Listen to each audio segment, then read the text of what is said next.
rendimiento, en la mejor oportunidad de la que podamos disponer.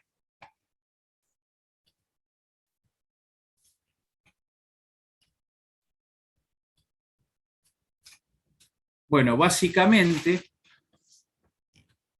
lo que vamos a determinar cuando armamos el presupuesto de efectivo o presupuesto de caja son los ingresos de efectivo planificados, o sea, los flujos de entradas, y los desembolsos de efectivo planificados, o sea, los flujos de salida. Lo que vamos a tener, en lo que nos vamos a concentrar fundamentalmente es en los ingresos y egresos de efectivo.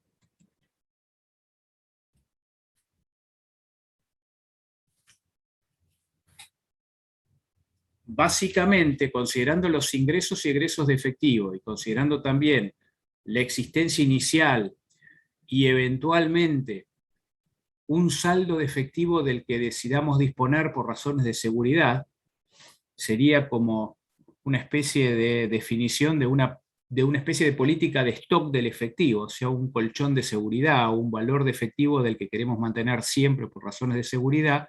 Vamos a poder determinar el saldo final de efectivo. El saldo final de efectivo de un periodo es el saldo inicial del periodo siguiente. Básicamente, determinando entonces, a partir de los movimientos de efectivos, la situación de efectivo de cada periodo, nos vamos a poder dar cuenta si podemos llegar a tener en alguno de los periodos sobre los que trabajamos déficits o superávits. Acá es importante la terminología. La palabra déficit no es lo mismo que pérdida. Cuando hablamos de déficit, hablamos de una situación negativa en el efectivo. Cuando hablamos de superávit, no estamos hablando de ganancia, estamos hablando de un excedente de efectivo. Las palabras déficit y superávit se usan en el terreno exclusivamente financiero, en el terreno de lo percibido, cuando hablamos de ingresos o egresos de fondos. Y básicamente, cuando armamos el presupuesto de efectivo, detectamos la necesidad eventual en algún periodo determinado del periodo que analizamos de financiar posibles déficits o de planificar la inversión de los excedentes de efectivo cuando detectamos que hay superávits.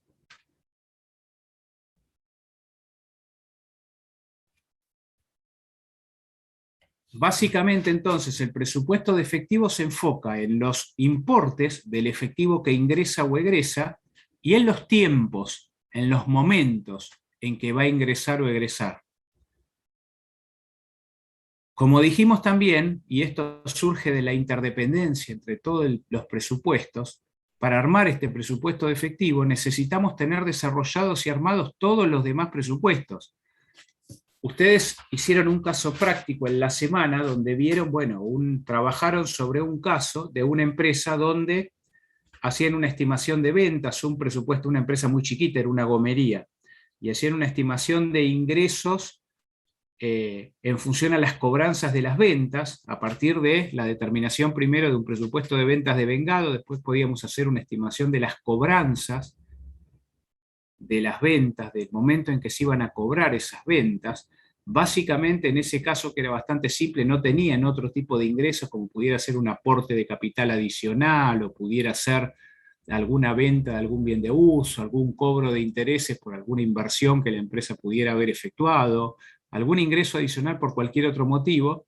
Básicamente los ingresos de la empresa tenían que ver con las cobranzas, después tenían una determinación de los pagos por las compras, en este caso las compras de bienes que se usaban para justamente la provisión de los productos y servicios que la empresa desarrollaba, y un presupuesto de pagos, o sea, los momentos en que esas compras las pagaban. Después desarrollaban también una estimación de cuándo iban a pagar los diferentes gastos de la empresa, o sea, todos los egresos vinculados a lo que tenía que ver con los conceptos que forman parte del costo de elaboración de los productos y los egresos vinculados al resto de los gastos de la empresa. Planeaban también el desarrollo de algunas inversiones con la compra de alguna instalación, entonces tenían que prever eso también. Y también entre los conceptos incluidos estaba el retiro de los propietarios en el trabajo que armaron. También forma parte de los egresos. Entonces ahí vemos que para desarrollar todo eso necesitaban trabajar con el presupuesto de cobranzas que se deriva del presupuesto de ventas, con el presupuesto de pago de compras que se deriva del presupuesto de que, digamos, que forma parte del presupuesto de materiales y materias primas, con el presupuesto de pago de gastos que se deriva de los diferentes presupuestos de gastos, con el presupuesto de inversiones o de desembolsos de capital, porque de ese deriva la necesidad de efectuar determinados egresos o la recepción de determinados ingresos funciona a determinados proyectos de inversión. Entonces, básicamente, el presupuesto de caja se basa en, o necesito para armarlo, tener armados el conjunto de todos los demás presupuestos. Entonces voy a tener que coordinar el efectivo con la necesidad de trabajo de la empresa, o sea, la necesidad de capital de trabajo con lo que cuenta la empresa. Recuerden que el capital de trabajo está formado por el activo, la diferencia entre el activo y el pasivo de trabajo. Y se refiere el activo de trabajo fundamentalmente a todos los conceptos del activo corriente que tienen que ver con la actividad habitual, y el pasivo de trabajo se vincula al pasivo que se genera por la actividad habitual de la empresa, sin considerar a los pasivos financieros, o sea, el pasivo que tiene que ver con el crédito que con el que me financian los proveedores, el crédito con el que me puedo financiar por los pagos de aportes y contribuciones de seguridad social que se hacen a mes siguiente, o del IVA o de ingresos brutos, o sea, los pagos a los organismos impositivos. Eso tiene podemos tener una especie de financiamiento porque normalmente se pagan a mes vencido muchos impuestos o bimestralmente, y eso nos genera algún pasivo de trabajo.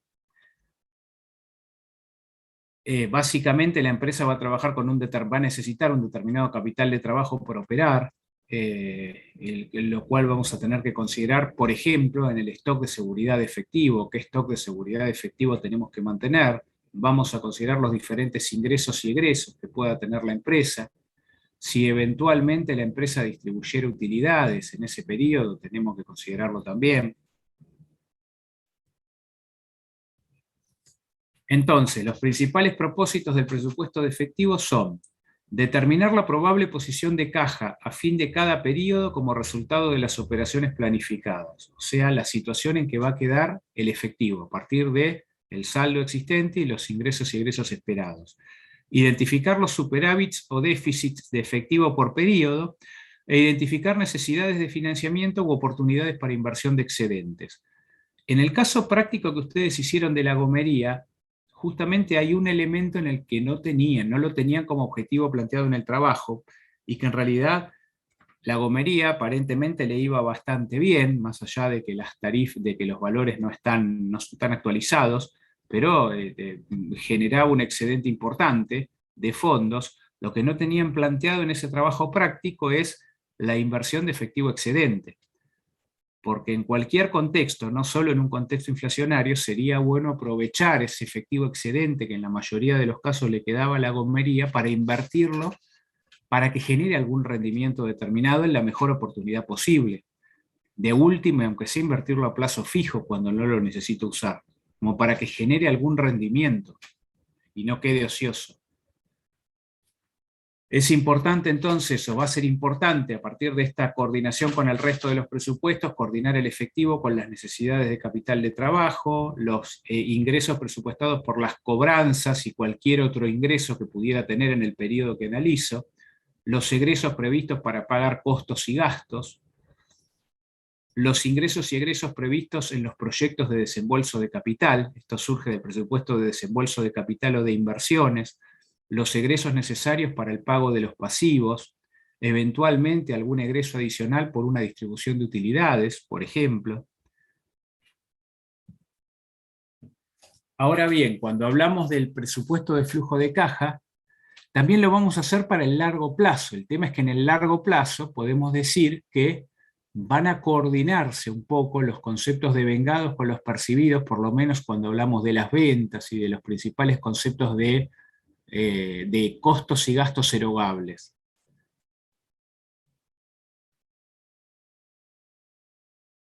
No obstante, ya vamos a ver cuando veamos presupuestos de inversiones o de desembolsos de capital, que también vamos a hablar en términos de flujos de fondos, pero en el mediano y largo plazo, no solo en el corto plazo. Cuando hablamos del corto plazo, hablamos del periodo presupuestario, o sea, la evaluación del saldo que vamos a tener de efectivo, por ejemplo, por periodos mensuales o trimestrales, como lo hicieron en el trabajo práctico con el que operaron en la clase práctica. Y también podemos hablar en el efectivo de un horizonte inmediato, porque es como que debemos también controlar las necesidades diarias de efectivo, porque el problema es que nos quedemos sin efectivo en algún momento que lo necesitamos. La idea es que no se generen déficits, ni tampoco, si fuera posible, excedentes en el día a día, en la operación del día a día. Y por ende trabajar, entre otras cosas, con las políticas de cobranza, las políticas de pagos, de manera que de ajustar estas situaciones para que no nos pase en ningún momento, ni siquiera dentro del mes, dentro de cada mes. Los métodos utilizados para desarrollar un presupuesto de efectivo, presupuesto de caja o estado de flujo de efectivo son los mismos que se usan para la elaboración del estado de flujo de efectivo sobre base histórica, no sobre base proyectada. En este caso hablamos de los ingresos y egresos presupuestados. Podemos usar el método directo, el método de ingresos y desembolsos de efectivo, o método llamado de la contabilidad o estado de resultados, que es el método indirecto.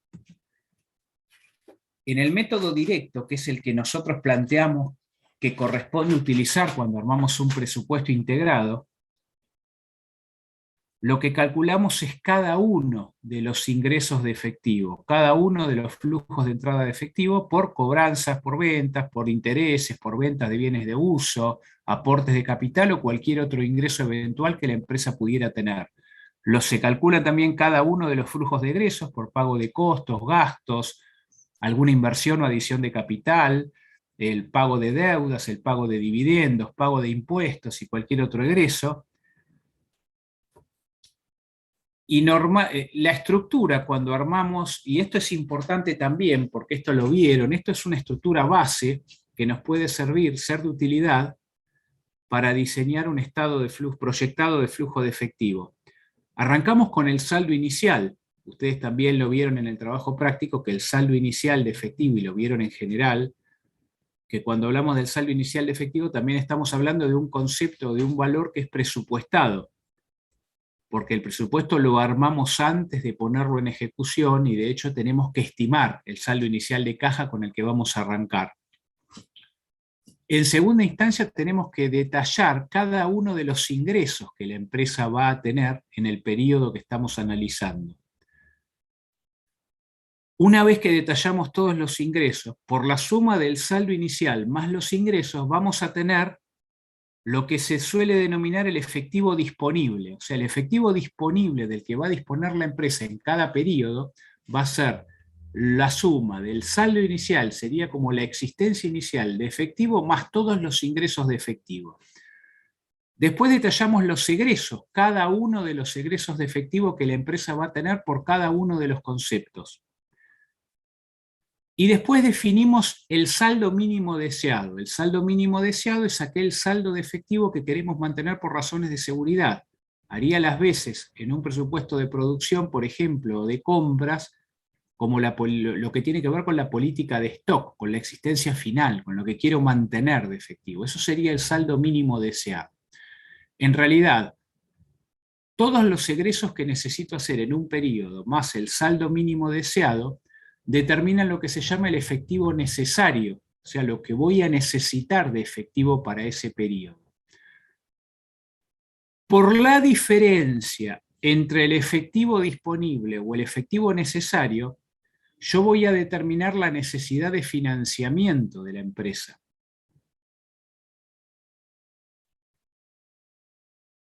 Voy a tener que estar preparado para cubrir ese financiamiento, o sea, tener alguna herramienta financiera, por ejemplo, la posibilidad de acceder a algún crédito determinado, para poder cubrir el eventual déficit que pudiera producirse en alguno de los periodos y recurrir al financiamiento. tengo que tener en cuenta en el financiamiento que cuando tengo una diferencia entre el disponible y el necesario, que es negativa, necesito recurrir al financiamiento. Cuando tengo una diferencia positiva, tal vez me convenga devolverlo, o va a depender de las condiciones en las que tomé ese financiamiento el momento en que lo quiera devolver, pero tal vez pueda querer devolverlo lo antes posible porque cada financiamiento al que puedo acudir tiene un determinado costo. También eventualmente, por la diferencia entre el efectivo disponible y el efectivo necesario, lo que puedo tener, si la diferencia es positiva y favorable, es un excedente de efectivo que pudiera usarlo para alguna inversión transitoria al menos, por ejemplo una inversión a plazo fijo, o puedo darle cualquier otro destino que pueda generar un rendimiento para ese efectivo. En ese caso generaría un nuevo egreso para esta inversión adicional que pudiera hacer en el caso de los excedentes, que yo les diría que es lo que falta plantear para el caso de la gomería que ustedes vieron en el caso práctico. Eso también, esa posibilidad de invertir excedentes la voy a poder detectar cuando estoy armado, cuando intento de identificar esta diferencia entre el efectivo disponible y el efectivo necesario. Por último, determino para cada periodo el saldo final de caja.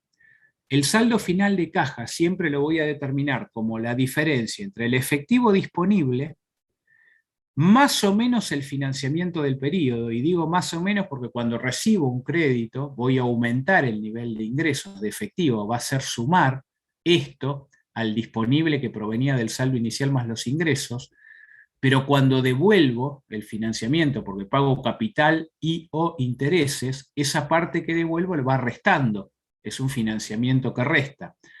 El disponible más o menos el financiamiento y menos el total de egresos me va a dar el saldo final de caja en cada periodo. O sea, la suma del número 3, el efectivo disponible, más o menos el 7, que es el financiamiento, y menos el 4, que son el total de egresos que voy a pagar. Eso me va a definir el saldo de caja que me va a quedar al fin de cada periodo.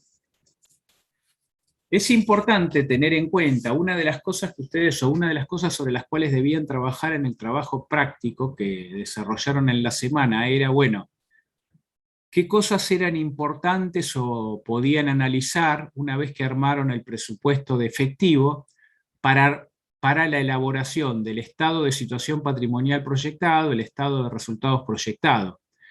Y, por ejemplo, armado el presupuesto de efectivo, ustedes lo que iban a definir es el efectivo al cierre. O sea, de alguna manera iban a tener cuál era el efectivo que iba a quedar en los estados contables al fin del ejercicio, que era el último valor del efectivo que determinaron para el último día del periodo.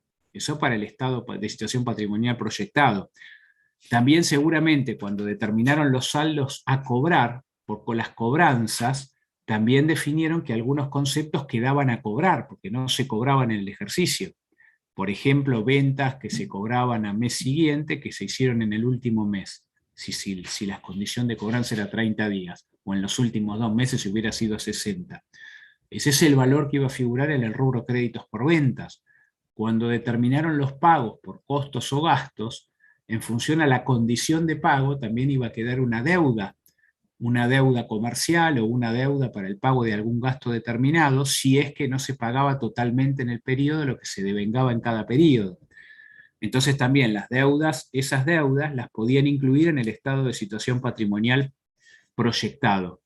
Con lo cual hay elementos que necesitan utilizar del estado de flujo de efectivo para armar el estado de situación patrimonial proyectado. Básicamente el más importante, la posición del efectivo, con el que van a disponer al cierre del ejercicio. Y también hay elementos del estado de flujo de efectivo que son necesarios para armar el estado de resultados proyectado.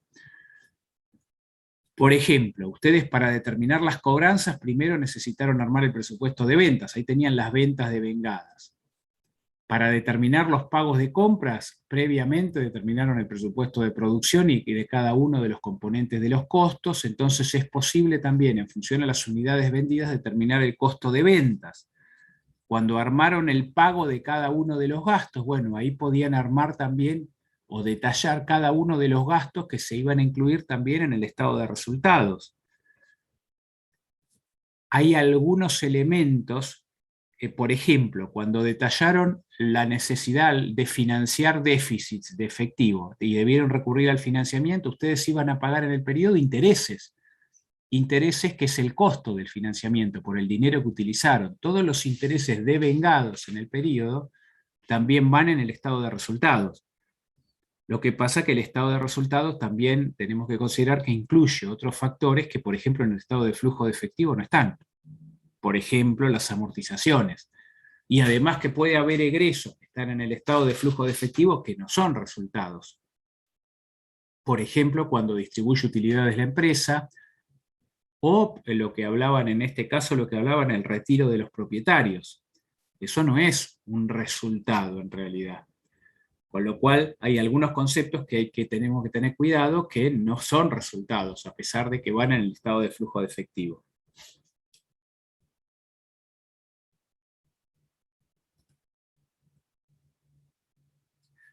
Para el método indirecto, bueno, lo mismo se elabora de la misma manera que en el estado de flujo de efectivo histórico, para elaborar el método indirecto del estado de flujo de efectivo proyectado. Parto de la utilidad, acá parto de la utilidad planificada, de la utilidad esperada, del resultado esperado, lo ajusto con las partidas no erogables, o sea, voy a detraer las partidas no erogables, y después hago ajustes con algunos conceptos que tienen que ver sobre todo con los conceptos de activos y las variaciones en los periodos, además de incluir egresos adicionales que puedan surgir de la inversión o financiamiento de la empresa.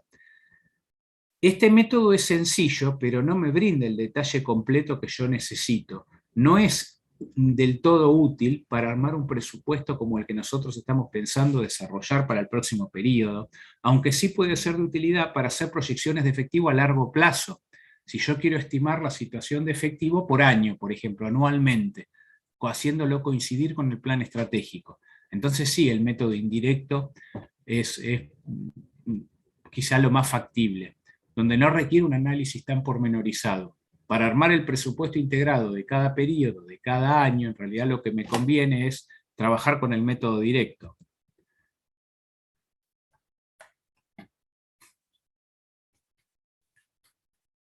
Las actividades fundamentales que desarrollamos en el presupuesto de efectivo tienen que ver con la planificación de los flujos de efectivo de largo y de corto plazo, la proyección mensual de la posición de caja y la evaluación diaria de la caja. Como dijimos recién, hablamos del mediano y largo plazo, hablamos del corto plazo vinculado al ejercicio económico y al presupuesto que estamos armando, pero también al día a día, porque tenemos que tener en cuenta que no tenemos que quedarnos sin fondos ningún día dentro de cada periodo.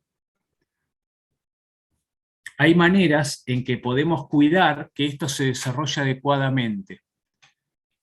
Y por eso, algunas de las actividades financieras importantes vinculadas al estado de flujo de efectivo en realidad, y que nos permiten optimizar la situación del efectivo en cada periodo, tienen que ver con trabajar con el proceso de las cobranzas de efectivo, o sea, eventualmente si tenemos algún déficit, a lo mejor el financiamiento es más caro y podemos buscar de alguna manera solucionar ese problema acelerando las cobranzas. A lo mejor podemos otorgar un beneficio, intentar acelerar el proceso de cobranzas o cambiar las condiciones de crédito, y eso puede ayudarnos a no tener los determinados déficits que pudiéramos plantearnos. Podemos además trabajar con el proceso de pagos, o sea, retardar los pagos, lo que quiere decir pagar en el último día de pago, si es posible en algún caso replantear los plazos de pago, porque a lo mejor el costo que pueda tener esto es menor al costo del financiamiento. Y bueno, tenemos que plantearnos también las políticas de inversión de saldos ociosos. Cuando nos queda un excedente, ¿qué vamos a hacer? Tema importante en contextos donde si la plata, sobre todo también, y principalmente en contextos inflacionarios, donde si queda ocioso el dinero pierde valor. Y en definitiva, a partir de la elaboración del estado de flujo de efectivo, que como dijimos necesita previamente la elaboración del presupuesto de desembolso de capital o de inversiones, puedo armar los estados contables proyectados. Fundamentalmente podemos armar el estado de situación patrimonial, el estado de resultados y también pudiera armar el estado de evolución del patrimonio neto si me interesara. En general, a los fines de la toma de decisiones, los más importantes son el estado de situación patrimonial proyectado y el estado de resultados proyectado, porque el estado de flujo de efectivo es el que estamos armando. Es importante plantearnos la elaboración final de los estados contables proyectados en el proceso presupuestario, porque en definitiva va a reflejar la imagen de la empresa frente a terceros, al menos la imagen patrimonial, económica y financiera, nuestra presentación frente a terceros. Por otra parte, la utilidad de la información que nos brindan los estados contables proyectados nos va a servir, va a ser útil para la toma de decisiones, sobre todo en algunos conceptos que son importantes. Por ejemplo, ¿cuál va a ser el impuesto a las ganancias a pagar? Que a veces es una decisión importante para muchas empresas. ¿Cómo voy a poder distribuirle utilidades a los propietarios? ¿Cómo va a distribuir la empresa utilidades a los propietarios? Esto lo va a determinar en función a la ganancia que pudiera obtener y, bueno, a las demás condiciones del contexto, a las oportunidades que pudiera tener para efectuar nuevos negocios. Esto es lo más importante del estado de flujo de efectivo. Vamos a pasar entonces ahora, y vamos a terminar con todo lo que tiene que ver con el proceso presupuestario la próxima clase. Vamos a seguir ahora, continuar ahora con lo que habíamos arrancado la clase pasada, que tenía que ver con ese proceso de autoevaluación. Así que ahora voy a compartirles pantalla y voy a necesitar que se desmuten para ver si podemos trabajar juntos, para ver cómo andamos con la respuesta a estas preguntas, que en realidad son temas que ya vimos. Es un poco de repaso de algunas preguntas que bien pudieran ser preguntas de examen final.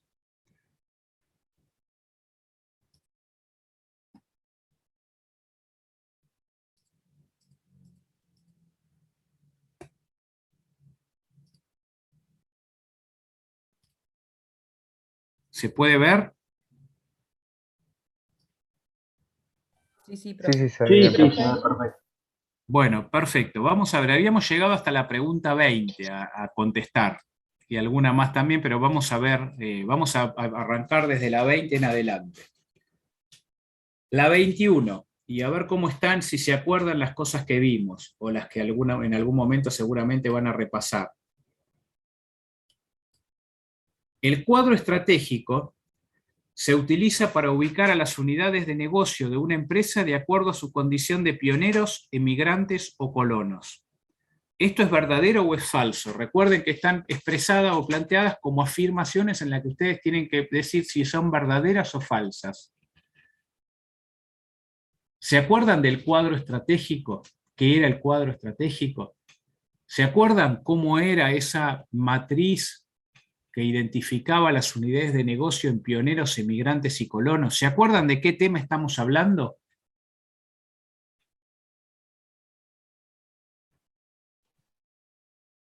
¿Alguno se acuerda? ¿Alguien se acuerda? Sobre el planeamiento estratégico era. En realidad acá estamos hablando sobre planeamiento estratégico, pero fundamentalmente cuando hablábamos de estrategias de océano azul. Recuerdan que hablábamos del cuadro estratégico como una especie de un formato que podíamos utilizar de análisis que identificaba las variables competitivas en el eje X y en el eje Y cuánto se invertía en cada una de las variables competitivas. Las variables competitivas de cualquier negocio que debíamos definir. Por ejemplo, vimos algún ejemplo, un cuadro que nos permitía medir cuánto invertíamos nosotros y podíamos compararlo con cuánto invertía la competencia en las variables que son decisivas y relevantes para nuestro negocio y qué precio cobrábamos. El precio es una de las variables competitivas. Eso un poco me permitía armar una especie de curva que se llamaba la curva de valor, uniendo cada uno de los puntos donde se cruzaba cuánto invertíamos en esa variable, cada variable competitiva y cuánto invertíamos en esa variable. Eso era lo que se llamaba el cuadro estratégico en una estrategia de océano azul. La idea era que cuando armaba una estrategia de océano azul tenía que hacer bastante diferente o divergente era en su momento la frase que usaron los que desarrollaron el método, respecto a las curvas de las empresas que trabajaban en los negocios tradicionales, porque cuando se armaba un océano azul se invertía en variables totalmente distintas. El cuadro estratégico no es aquel que identificaba las unidades de negocio de una empresa de acuerdo a su condición de pioneros, emigrantes o colonos. Eso tenía que ver con otra matriz que en realidad era para ubicar a las unidades de negocio, donde planteaban que una empresa, una gran empresa que tiene muchas unidades de negocios, tiene que tener una cartera de inversión equilibrada. Y la matriz de pioneros, emigrantes y colonos, básicamente lo que quiere si la podemos vincular con algunos, con la matriz BCG, el posicionamiento de las unidades de negocios, nada más que las unidades de negocios pioneras, eran las que constituían las unidades de negocios que eran océanos azules.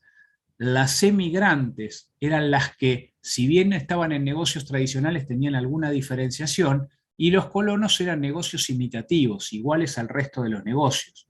La idea era que la empresa tuviera cada vez más unidades de negocios que sean pioneros o emigrantes, o sea, que surjan diferenciaciones, no que se mantenga haciendo lo mismo que hacen los demás, porque cuando el negocio se cae son las primeras que quedan afuera de los negocios. Eso es un poco repasar ese tema que vimos de estrategia de océano azul. La aseveración es falsa, porque en realidad el cuadro estratégico no es para esta ubicación de la matriz. Para esto se usa otra matriz que se llama el mapa de pioneros, emigrantes o colonos, o la matriz de pioneros, emigrantes y colonos. La 22. Los procesos de innovación de productos y servicios se miden a través de la perspectiva de aprendizaje y crecimiento en un cuadro de mando integral. Bueno, esto lo vimos hace poquito, que es verdadero o falso. Es falso, es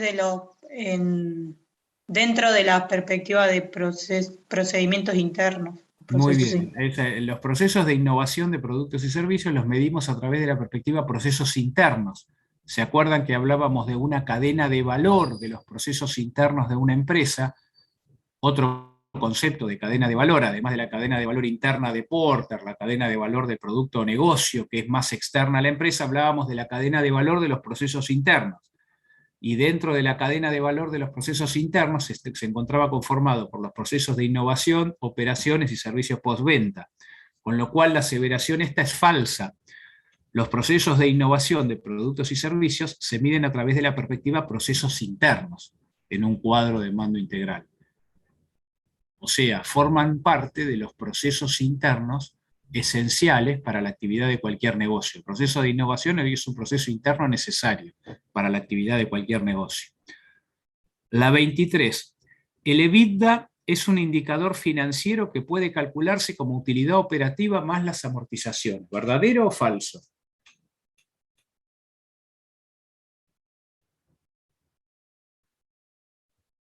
Verdadero. Faltan las depreciaciones. Sí, amortización o depreciación es como un sinónimo. Claro, pero también los intereses, ¿no? Porque es sobre utilidad antes de impuestos y amortizaciones, digo. Bueno, está bien, pero la utilidad operativa es la utilidad antes de intereses e impuestos. A ver, vamos por partes. ¿El EBITDA lo puedo calcular como la utilidad operativa más las amortizaciones? Yo les diría sí. En realidad el EBITDA es eso, es la utilidad operativa, lo que se llama el EBIT o utilidad operativa. EBIT, la expresión en inglés de la utilidad operativa, que es la utilidad antes de intereses e impuestos, más las amortizaciones. O sea, sería la utilidad operativa antes de deducir las amortizaciones. Así se calcula el EBITDA, más las amortizaciones y depreciaciones, a eso me refiero. O sea, está bien esa parte de que se calcula como la utilidad operativa más las amortizaciones, pero hay algo en la afirmación que está mal. Dice, es un indicador financiero. Es contable. El EBITDA no es un indicador financiero, el EBITDA es un indicador económico. El EBITDA surge del EBIT, el EBIT es la utilidad operativa es un dato económico. Es la utilidad que surge de venta menos costos, menos gastos operativos. Me da la utilidad operativa de cualquier empresa. Ese es un dato económico. Si a eso le sumo las amortizaciones, que son las amortizaciones devengadas en el periodo, me sigue dando un dato económico. Que lo utilice y que sirva, por ejemplo, para los inversores cuando analizan los estados contables, para evaluar cuál es la capacidad de generación de fondos que tiene un negocio en un periodo determinado por las actividades operativas que desarrolla, y lo puede evaluar, asimilarlo a una especie de flujo de fondos, porque en realidad no es un flujo de fondos, pero lo puede asimilar porque dice, bueno, el resultado, si le saco las amortizaciones, lo que me queda básico, o sea, no deduzco las amortizaciones, lo que queda es el flujo de ingresos que la empresa genera. No, no va a ser el flujo de ingresos que la empresa genera, porque va a depender de las diferentes variaciones de capital de trabajo que pudiera tener la empresa, o sea, en los activos corrientes, en los pasivos corrientes que puedan aumentar o disminuir. Además puede tener otros ingresos, otros egresos para pagar deudas anteriores o cobrar créditos anteriores la empresa.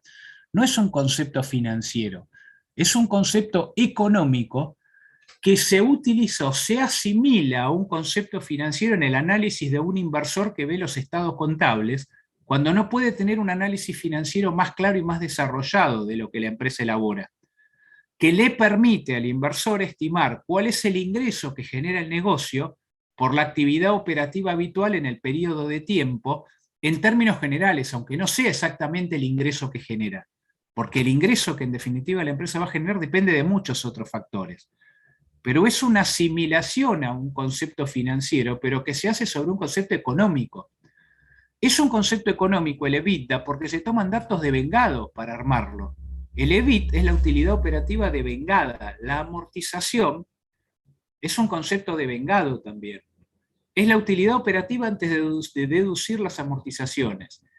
Que se asimile para un inversor a un concepto financiero porque me permite ver a partir del estado de resultado y voy al cuadro de gasto, le sumo las amortizaciones, más o menos estimo el flujo de ingresos que la empresa genera en un periodo, independientemente de lo que pueda haber cobrado por los créditos que cobró, los aportes de capital, los egresos que haya hecho por cualquier concepto, las inversiones. Me da el flujo de fondos que genera por la actividad habitual, pero no me va a dar exactamente el flujo de fondos. Es una aproximación a ese flujo de fondos. Es una aproximación que es práctica para un inversor que no tiene el detalle del flujo de fondos que genera cada actividad específica, la actividad principal de la empresa. Si no lo tiene expresado de esta manera, puede usar el EBITDA para tratar de estimarlo como algo que puede ser asimilable, o por lo menos en el largo plazo va a tender a igualarse. Pero esto no es un concepto financiero, no surge de valores financieros, de ingresos o egresos de fondos. Es un concepto económico, porque es un concepto devengado, ¿se entiende? Entonces, si bien se asimila a un concepto financiero, es un concepto económico, es un indicador económico, que sí se calcula así, como la utilidad operativa más las amortizaciones. ¿Se entiende? Sí, sí, profe. La siguiente, la 24. Las contingencias positivas solo se contabilizan cuando son probables y pueden estimarse razonablemente en la contabilidad, ¿no? ¿Verdadero o falso? Falso, ¿Falso por qué? porque solo se contabilizan las negativas, ¿no? Correcto. Las que se contabilizan cuando son probables y pueden estimarse razonablemente son las contingencias negativas. Las contingencias positivas no se contabilizan. Algunos pueden decir que el impuesto diferido pudiera ser una excepción, que es un caso muy excepcional. Pero en principio, para la contabilidad, las contingencias positivas no se contabilizan. Se registran en el momento en que ocurran cuando ya ocurrieron. Y se consideran ganancia del periodo que puedan haber ocurrido. Pero las contingencias positivas no se contabilizan. La 25. A partir del análisis, de la matriz BCG, podemos inferir que los ingresos de la empresa están en función del crecimiento de la demanda, en tanto que los egresos dependen de su participación en el mercado. ¿Verdadero o falso?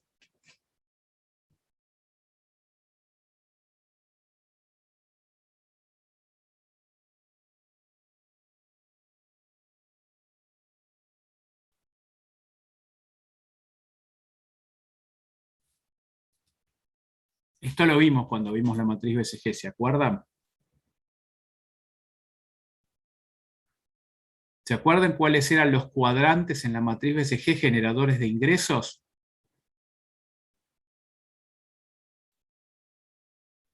El 1 y el 3. ¿Cuáles eran?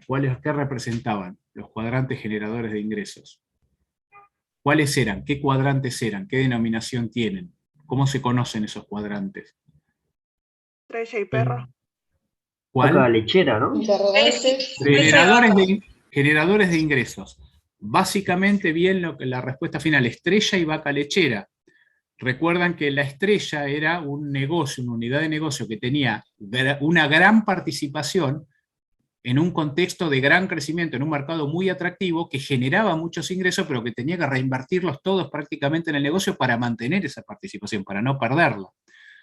Y la vaca lechera era la que generaba muchos ingresos y no demandaba tantos ingresos porque ya el negocio no era tan atractivo, ya había logrado la empresa una posición consolidada en el negocio y ya no era fácil ni era tan atractivo para el ingreso de nueva competencia. Entonces generaba muchos ingresos excedentes. Ahora, entonces, las unidades de negocio generadoras de ingresos son la estrella y la vaca lechera. ¿Qué tienen en común? ¿Qué era la vaca lechera? La vaca lechera tenía una gran participación en un mercado que ya no tenía un gran crecimiento, tenía bajo crecimiento. ¿Qué tienen en común la estrella y la vaca lechera?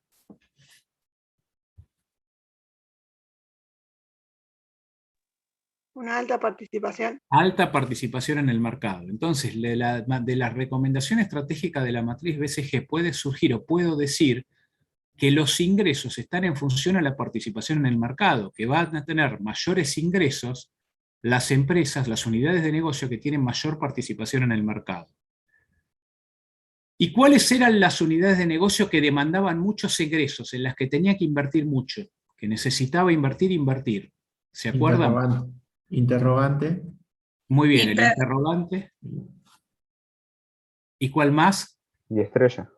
Muy bien, interrogante y estrella. El interrogante, ¿se acuerdan que teníamos baja participación en un mercado de gran crecimiento, pero era muy atractivo? Y si nos queríamos jugar teníamos que invertir con todo, porque teníamos que lograr una gran participación. Teníamos que conseguir estar entre los líderes del mercado. Y la estrella, que en realidad, por más que generaba muchos ingresos, necesitaba invertir permanentemente para mantenerlo, porque era un sector muy competitivo, muy atractivo, y entonces tenía que mantener la situación de la empresa. Esas dos unidades de negocios requieren mucha inversión, mucho egreso. ¿Qué tienen en común el interrogante y la estrella?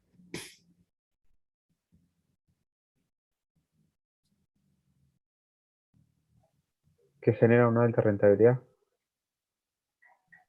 No, ojo que el interrogante normalmente no es nada rentable. En el interrogante invierto mucho y no es rentable hasta que no llega, incluso cuando llega a ser estrella, tiene una Pero tiene rentabilidad. proyecciones de rentabilidad.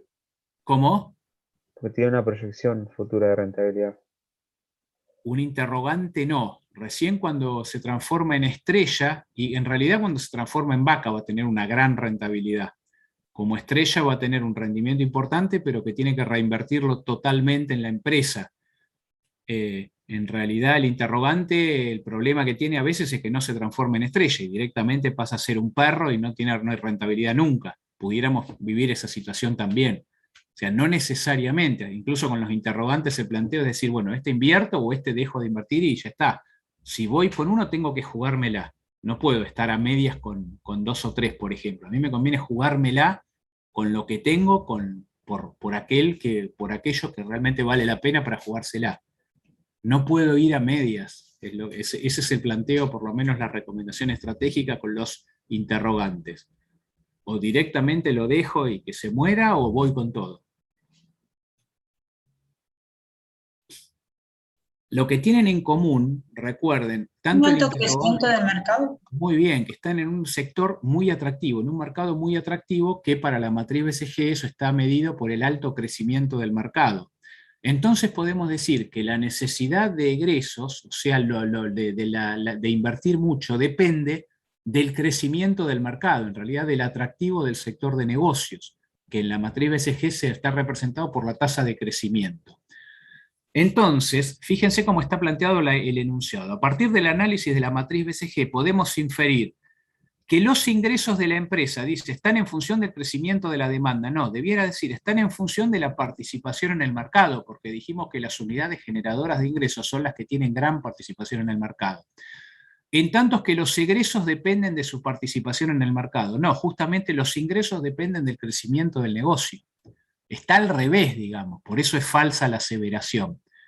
La recomendación estratégica que surge de la matriz BCG nos dice, o el planteo estratégico en cuanto al comportamiento de las diferentes unidades de negocio en cada uno de los cuadrantes de la matriz, lo que me está diciendo es que los ingresos de cada unidad de negocios van a depender de la participación en el mercado y que los egresos van a estar en función a la tasa de crecimiento del mercado. Bueno, 26, esto también lo vimos en alguna clase hace poquito. La identificación de holguras o acolchonamiento revela la adecuada implementación de un plan táctico de utilidades o presupuesto. ¿Verdadero o falso?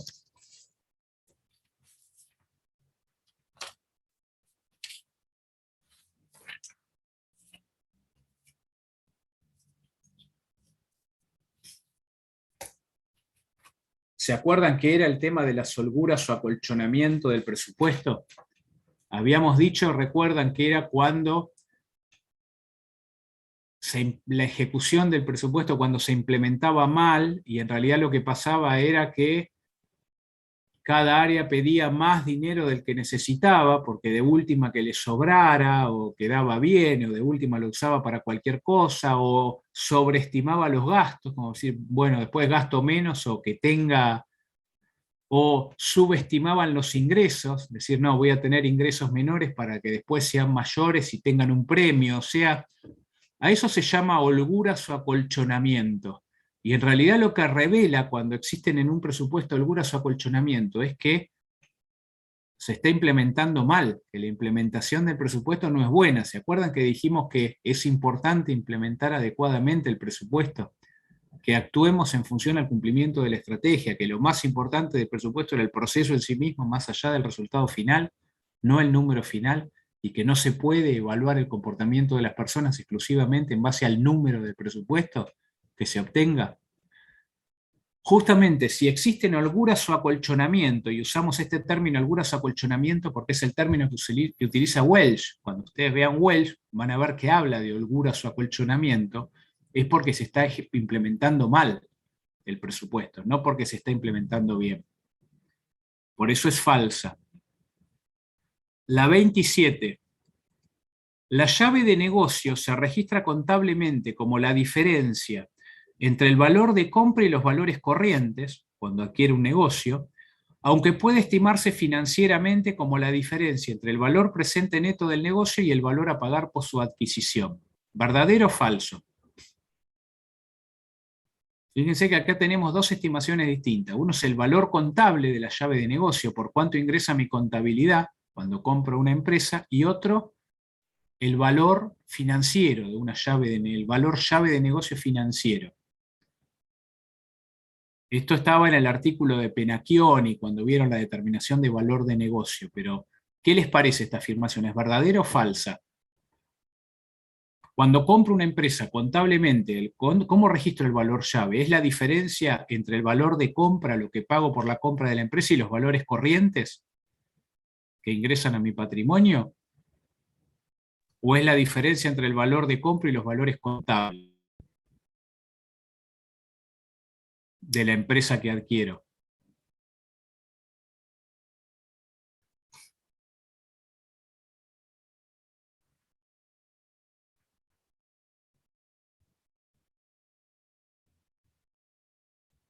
Esto lo vimos en la primera clase, ¿se acuerdan? ¿Es correcto decir que la llave de negocio se registra contablemente como la diferencia entre el valor de compra y los valores corrientes? Cuando yo adquiero una empresa, bueno, todos los bienes de la empresa entran a mi patrimonio su valor corriente. El valor llave va a ser, contablemente se va a registrar como la diferencia entre lo que pago efectivamente y los valores corrientes de todos los bienes de la empresa que ingresan a mi patrimonio. Eso va a ser el valor llave contable. Ahora, tal vez el valor real de ese valor llave o el valor financiero lo puedo estimar de manera distinta. Desde el punto de vista financiero, el valor llave de la empresa a lo mejor para mí es distinto y puede llegar hasta ser superior a su valor contable, porque va a ser la diferencia entre lo que pago y el valor y lo que se llama el valor presente neto del negocio, o sea, el valor actual de los ingresos futuros que ese negocio que adquiero puede generar. Yo estimo el valor actual de los ingresos netos futuros que el negocio puede generar, calculando el valor del negocio que adquiero. Y después me digo, bueno, pago esto. La diferencia entre lo que pago y ese valor, que son los ingresos futuros que puede generar, o la diferencia entre el valor de los ingresos que pueda generar y lo que pago, me puede dar a mí, o me puede determinar a mí, por ejemplo, cuál es el valor llave que pueda tener o que estoy pagando por esa empresa. Pero este es un concepto puramente financiero. Lo importante, o les diría que lo que es importante que no confundan, porque tal vez esta expresión hace que se puedan confundir. Contablemente, la llave de negocio se registra contablemente como la diferencia entre el valor de compra de la empresa y los valores corrientes, más allá de lo que puede estimar como un valor llave desde el punto de vista financiero. En realidad la afirmación 27 es una afirmación que se puede poner como verdadera. La 28. Las marcas autogeneradas tienen valor cero en los estados contables de una empresa. ¿Verdadero o falso?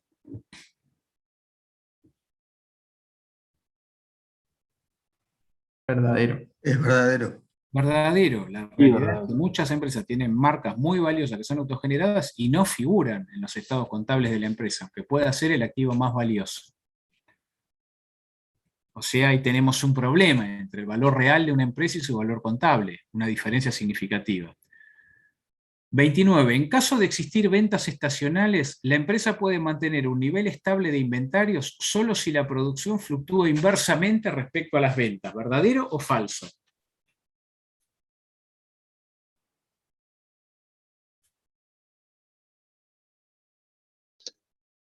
Falso.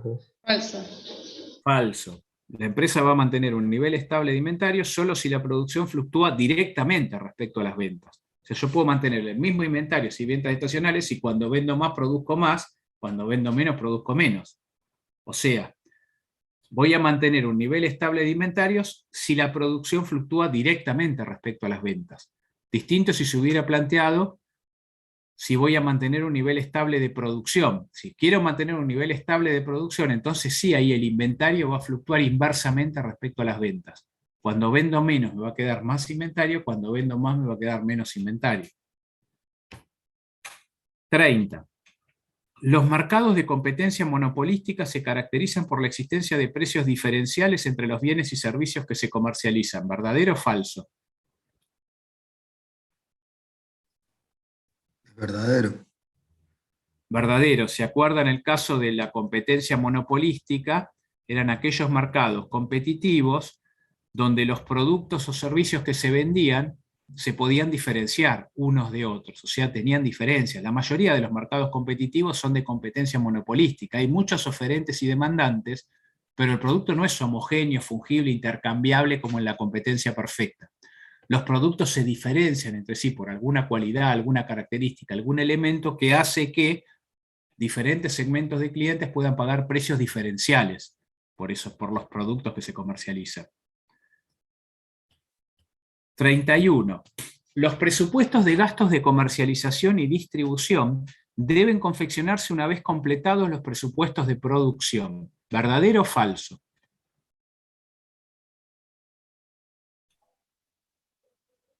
No, falso. Se elaboran cuando se tiene que crear o generar el presupuesto de venta. Después del presupuesto de ventas, pero sí es falso. En general, no necesito esperar a que se armen los presupuestos de producción para armar el presupuesto de gasto de comercialización y distribución. Tal vez sí necesito armarlo junto al de ventas o después que se hace el presupuesto de ventas, ya los puedo armar. Porque no dependen del proceso productivo y porque además la venta es un poco una consecuencia de la estrategia de comercialización y distribución seleccionada. Normalmente la recomendación es armarlo ni bien termina el presupuesto de ventas. O sea, cuando termino el presupuesto de ventas yo puedo armar al mismo tiempo, por un lado, los presupuestos de comercialización y distribución y por otro lado, los presupuestos de producción. pero al mismo tiempo. O sea, no necesito esperar que termine el presupuesto de producción para empezar a armar el presupuesto de gastos de comercialización y distribución.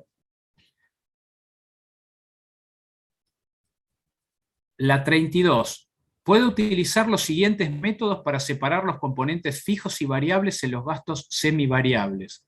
Formato tabular, formato de fórmulas o formato gráfico. ¿Verdadero o falso?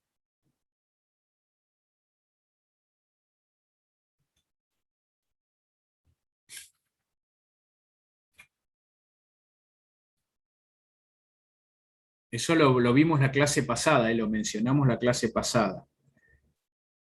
No hay que confundir, ojo, cómo se separan los componentes fijos y variables de los gastos y costos semivariables con la forma en que se presentan o se expresan. Los formatos tabular, de fórmulas o gráficos son la manera en que puedo expresar en los presupuestos flexibles de gastos. ¿Se acuerdan? Los presupuestos a diferentes niveles de actividad, o a través de diferentes niveles de actividad y el desarrollo de cada uno de los conceptos, a través de una fórmula, a través de un formato gráfico. Pero los procedimientos para separar los costos fijos de los costos variables en los costos semivariables eran métodos estadísticos de correlación, eran estimaciones directas, o sea que puedo estimar directamente, más o menos en función a lo que viene ocurriendo en el pasado, o la estimación del responsable del área, de cuánto es fijo y cuánto es variable. Otro método que se llama puntos altos y puntos bajos presupuestados. Probablemente trabajen con alguno cuando vean trabajo práctico de presupuestos flexibles de gasto, que también van a desarrollar. En realidad, esta es la presentación, no la forma en que se separan los componentes fijos y variables. Las maneras de separar los componentes fijos y variables las más conocidas son estimación directa, de manera directa, usar un método estadístico de correlación, o puntos alto y punto bajo presupuestados. La 33. La contabilidad de la innovación utiliza indicadores vanidosos y accionables. ¿Verdadero o falso? ¿Se acuerdan de qué se trata esto de la contabilidad de la innovación?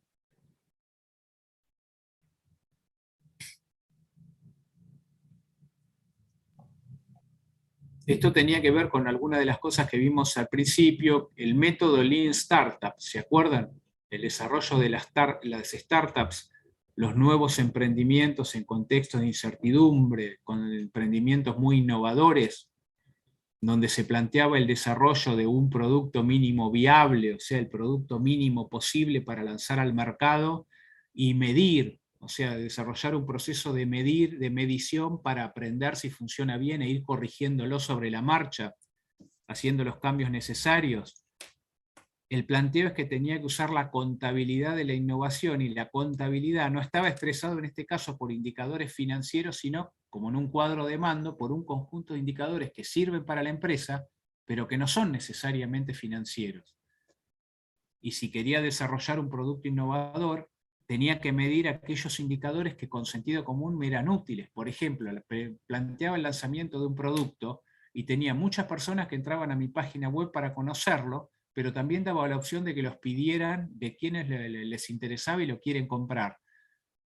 Si yo mido el indicador como cuántos ingresan a la página web, lo puedo plantear como algo importante, y mido cuántos ingresan a la página web, tal vez no es un indicador que a mí me pueda representar, bueno, este negocio va a tener éxito porque hay muchas personas que le gusta, porque a lo mejor le sorprendió la idea como la planteé y entraron a la página web.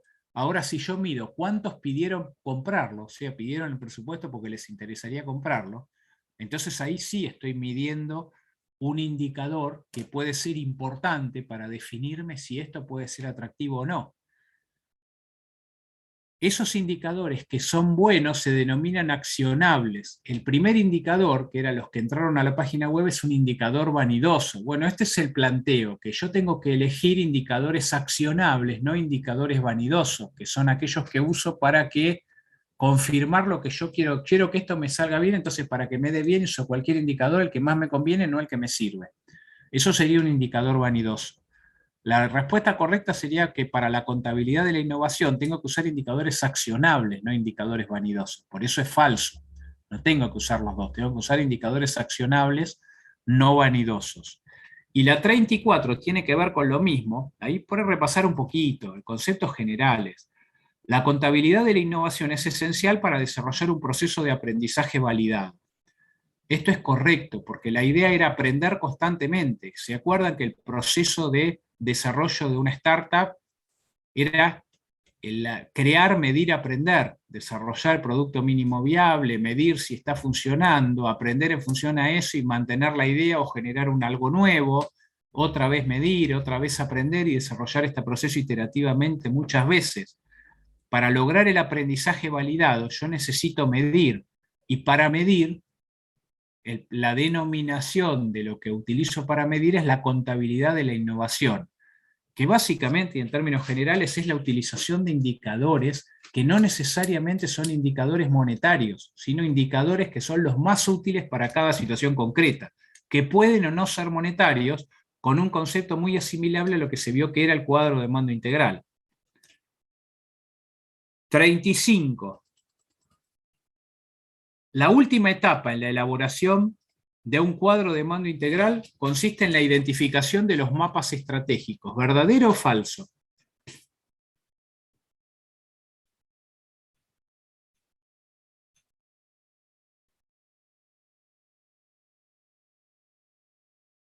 Eso lo vimos también, ¿eh? Esta tiene que quedar un poco más clara.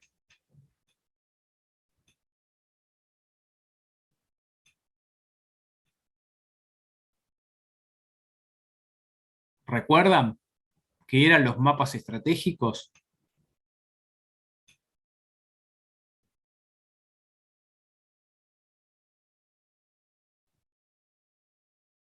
Bueno, para que quede claro, los mapas estratégicos los tengo que armar a partir de la estrategia y antes de la elaboración del cuadro de mando integral. Justamente me permiten identificar las relaciones causa-efecto, que después me van a permitir identificar los indicadores más convenientes vinculadas a las vinculaciones que puedo relacionados con esas vinculaciones que puedo identificar de relaciones causa-efecto en los mapas estratégicos. El paso correcto es la estrategia, la identificación de los mapas estratégicos, y a partir de la identificación de los mapas estratégicos, la elaboración del cuadro de mando integral. 36. El redespliegue y la acción política representan estrategias de supervivencia para una empresa en crisis. ¿Verdadero o falso? Esto, recuerden, es de Sallenave.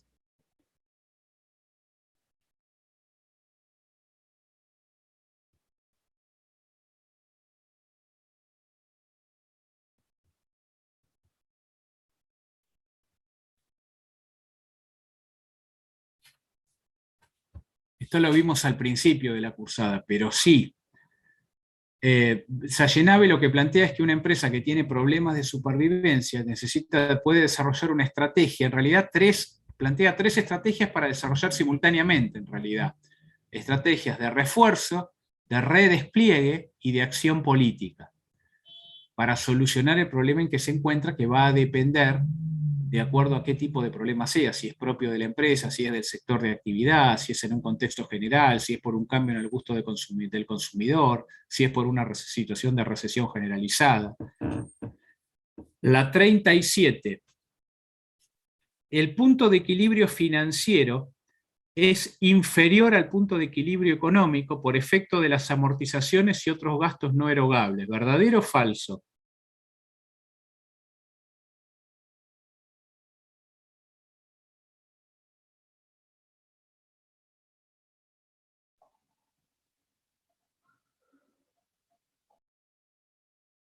¿Conocen el concepto de punto de equilibrio financiero? El punto de equilibrio económico saben qué es, lo vimos también.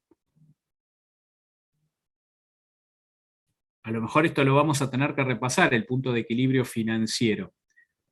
Si no recuerdo mal, profe, es el punto en el cual los ingresos, o sea, se igualaban los ingresos a los costos, ¿no? Y cuando hablas del punto de equilibrio financiero, además tenés en cuenta los gastos financieros. Los intereses. En realidad, cuando hablamos del punto de equilibrio económico, hablamos del volumen de operaciones necesarios, o sea, el nivel de producción y ventas en el que necesito operar para estar en cero, para estar en equilibrio, para cubrir totalmente todos mis costos y gastos, o sea, el nivel donde tengo utilidad cero, cuánto tengo que producir y vender como mínimo para estar en cero. Eso sería lo que representa el punto de equilibrio económico. El punto de equilibrio financiero en realidad es una determinación similar en cuanto a cuál es el volumen de unidades que necesito producir y vender para estar en equilibrio financiero. O sea, aquel volumen que necesito vender para que los ingresos que reciba coincidan con mis egresos. El tema es que no necesariamente el punto de equilibrio financiero es inferior al punto de equilibrio económico, puede ser superior porque depende de muchos factores. El punto de equilibrio financiero va a depender, por ejemplo, de cuál es la política de cobranza y cuál es la política de pagos, de cuáles son las deudas que tengo que pagar en este periodo, previstas que vienen del periodo anterior, y cuáles son los saldos que voy a cobrar en este periodo que provengan del periodo anterior. El punto de equilibrio financiero va a depender de otros ingresos que la empresa pueda tener, por ejemplo, por aportes de capital que fueran previstos, o distribuciones o egresos por distribuciones de utilidades, o compra de un bien de uso, algo que estuviera previsto. Con lo cual, son otras las cosas que tengo que considerar para determinar el volumen que necesito vender para lograr el equilibrio financiero en una situación determinada, o sea, para que todos los ingresos alcancen a cubrir todos los egresos. No tiene nada que ver esto con el presupuesto de ingresos y egresos, pero sí tiene que ver con conceptos puramente financieros. Y un poco implica determinar cuál es el volumen al que necesito operar para que los ingresos que obtenga, obviamente en función a la política de cobranza que tenga, coinciden con los egresos previstos. La idea es que puede ser distinto el punto de equilibrio financiero al punto de equilibrio económico, y si bien en el punto de equilibrio financiero no voy a considerar las amortizaciones y otros gastos no erogables, porque esos no se consideran, no necesariamente el punto de equilibrio financiero es inferior al punto de equilibrio económico. O sea, no necesariamente si yo digo que necesito vender 1000 unidades para estar en equilibrio económico, de ahí en adelante tengo ganancia económica, voy a decir que para lograr el equilibrio financiero tengo que vender menos de 1000. A lo mejor por la situación de la empresa, las políticas que hace, tengo que vender 1500 para lograr el equilibrio financiero. Precisamente porque a lo mejor mis políticas de cobranza son cobrar el 30% al contado, el 70% a crédito, y mis políticas de pago es pagar todo en efectivo, supongamos, o porque tengo otros ingresos y egresos previstos en el periodo que no dependen de la actividad habitual de la empresa. O sea, no necesariamente el punto de equilibrio financiero es inferior al punto de equilibrio económico, puede también ser superior. La 38. El pasivo de trabajo incluye solamente a los pasivos corrientes, excluyendo los financieros. ¿Verdadero o falso? Esto tiene que ver con el concepto capital de trabajo, que era activo de trabajo menos pasivo de trabajo.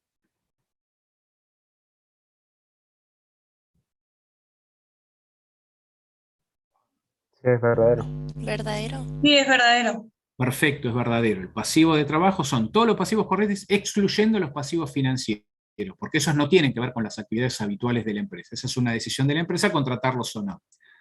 La 39. La cadena de valor de la perspectiva procesos internos se encuentra integrada por los procesos de innovación, operaciones y los servicios posteriores a la venta. ¿Verdadero o falso?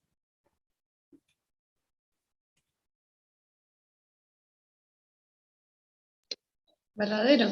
Verdadero. Es verdadero. Lo comentamos hoy. Estamos hablando de la cadena de valor de la perspectiva de procesos internos en un cuadro de mando integral. Está formada por los principales procesos internos, que son los de innovación, los de operaciones y los servicios posteriores a la venta. Y la última, la 40, las relaciones causa-efecto representan uno de los principios que vinculan al cuadro de mando integral con la estrategia empresarial. ¿Verdadero o falso?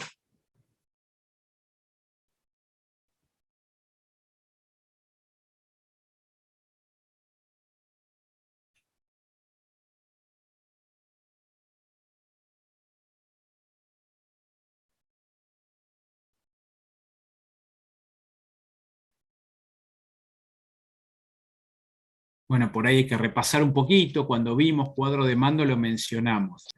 Se supone que hay 3 principios que vinculan al cuadro de mando integral con la estrategia. Uno es justamente las relaciones causa-efecto de los indicadores que se manifiestan a través de los mapas estratégicos. Es donde detecto las relaciones causa-efecto entre los diferentes indicadores que después voy a determinar. Otros son los inductores de actuación, que hay indicadores que son de efecto y otros indicadores que son inductores de actuación, que tienen que ver con la relación causa-efecto entre ellos. y otro es la vinculación con las finanzas, o sea, el hecho de que igual va a ser importante siempre medir en términos financieros o monetarios, porque en definitiva todo lo que haga la empresa para hacer las cosas bien tiene que traducirse en valores monetarios que son deseables para la empresa. Bueno, acá vimos alguna especie de repaso, como para que vean algunos temitas o algunas cositas de temas que son importantes y refrescarlos un poquito de los temas vistos. La próxima clase vamos a terminar con proceso presupuestario y vamos a ver los temas que nos quedan. Vamos a empezar a ver todos los temas que nos quedan. ¿Quedó más o menos claro o alguno quedó alguna duda de todas las cosas estas que vimos? Sí, quedó claro. Bueno, cualquier cosa o cualquier duda, coméntenmela, díganmela o pregúntenme para la próxima. Nos vemos entonces el próximo jueves. Nos vemos, profe, Perfecto, gracias. profe. Muchas gracias. Profe, gracias. Buena Nos semana. vemos. Chao, gracias.